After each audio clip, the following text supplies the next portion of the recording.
नमस्कार, मी पंजाब डक. शेतकऱ्याला एक सांगू इच्छितो, शेतकऱ्यांना घाबरू नका. म्हणजे काय होणार आहे, या जूनच्या शेवटच्या आठवड्यात काय होणार आहे, पाऊस येणार आहे आणि शेतकऱ्याच्या पेरण्या सुरू होणार आहेत, म्हणून हे अंदाज लक्षात द्यायचा. आणि याच्यातून जर काही शेतकरी राहिले तर 10 जुलै ते 15 जुलैमध्ये पुन्हा एकदा पाऊस येईल, त्याच्यात पेरण्या होणार आहेत.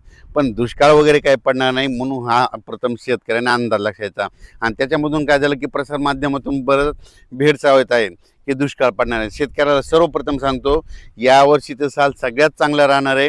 जूनच्या शेवटच्या आठवड्यामध्ये चांगला पेरणीयोग्य पाऊस पडणार आहे. सगळ्याच्या हळूहळू पेरण्या सुरू होणार आहेत, म्हणून हा अंदाज लक्षात द्यायचा. म्हणजे काय होणार, पाऊस कसा येणार आहे, पावसाला सुरुवात काय होणार आहे 18 जूनच्या नंतर विदर्भाकडून बऱ्याच ठिकाणाहून पूर्व विदर्भाकडून सुरुवात होणार आहे. 18-19च्या दरम्यान पूर्व विदर्भाकडून ते पाऊस मराठवाड्यापर्यंत येईल. पण त्याच्यानंतर काय होईल, 20-21च्या नंतर मराठवाड्याकडे पाऊस आल्याच्यानंतर 21 ते 29च्या दरम्यान मराठवाड्यामध्ये वेगवेगळ्या भागात पाऊस पडेल आणि काही जिथं जास्त ओल होईल त्यांच्या पेरण्या सुरू होतील. विदर्भात देखील काय होईल, 18-19 पासून तिकडे पाऊस सुरुवात होईल. जिथं पाऊस जास्त पडला त्यांच्यात देखील ओल झाली तर त्यांच्या देखील पेरण्या होईल. त्याच्यानंतर हे पाऊस पुन्हा उत्तर महाराष्ट्राकडे जाईल. मग उत्तर महाराष्ट्राकडे काय होईल, म्हणजे विदर्भापासून उत्तर महाराष्ट्र सगळं टोक, हे टोकते ते टोक आहे. मग तिकडं काय होईल, 23 जून ते 29 जूनच्या दरम्यान तिकडं देखील पाऊस जाईल आणि त्यांच्या देखील पेरण्या लागतील. पण शेतकऱ्याला आणि पश्चिम महाराष्ट्र, सातारा, सांगली, सोलापूर त्या पट्ट्यामध्ये काय होईल, तिकडं देखील 23 जून ते 29च्या दरम्यान काय होईल, तिकडं देखील पाऊस पडेल आणि तिकडं देखील पेरण्या होती. पण तो शेतकऱ्याला सांगू इच्छितो की दुष्काळ वगैरे काय पडणार नाही. तुम्ही मनातली भीती बाळगू नका, कारण की बऱ्याच तुम्हाला दररोज मोबाईल उघडला की तुम्हाला दुष्काळ आणि ते एल निनोच दिसायला आहे. शेतकऱ्यांना हे दरवर्षी काय असतं, हे जे असं वारं आहे ना, कधी कधी पाऊस पडल्याच्या नंतर असं आहे 10 दिवस इतकं वारं येतच असं.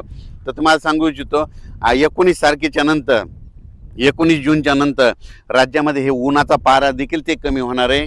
म्हणून हे देखील सर्व शेतकऱ्यांना लक्षात द्या. 20 तारखेपासून उन्हाची तीव्रता कमी होईल, ढगाळ वातावरण यायला सुरुवात होईल, म्हणून हे देखील सर्व शेतकऱ्यांना लक्षात द्यायचं.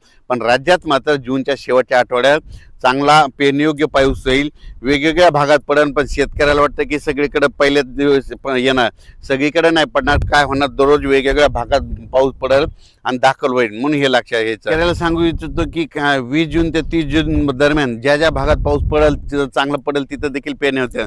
आणि दरवर्षी शेतकऱ्यांनी लक्षात घ्या, मी पहिल्यापासून म्हणलो होतो की 2026ला थोडाफार पाऊस कमी होईल, पण परतीचा पाऊस जास्त होणार. म्हणजे काय होतं, दर 2 वर्षानंतर 1 वर्ष पाऊस कमी होणार, हे म्हणून लक्षात घ्यायचं. आता हे 2026ला कमी होईल तर 27-28 परत खूप होईल आणि पुन्हा 29ला आज जशी परिस्थिती झाली तशी 29ला देखील परत परिस्थिती होती. म्हणजे 2 वर्ष जास्त पाऊस पडणार, 1 वर्ष कमी होणार, हे असं चक्र चालू राहणार.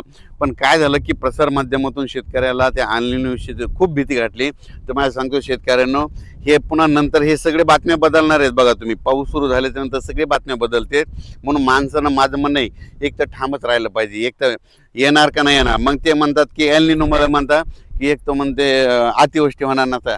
तुम्हाला एल निनो आहे ना, तर एकच कोणतं सांगायचं, एक तर दुष्काळ पडेल का नाही पाऊस पडेल.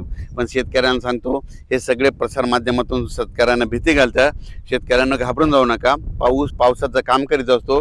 सर्वप्रथम आपला भारत देश आहे, भारत देशाला 2 समुद्र आहेत, अरबी समुद्र आणि बंगालच्या खाडीचा समुद्र.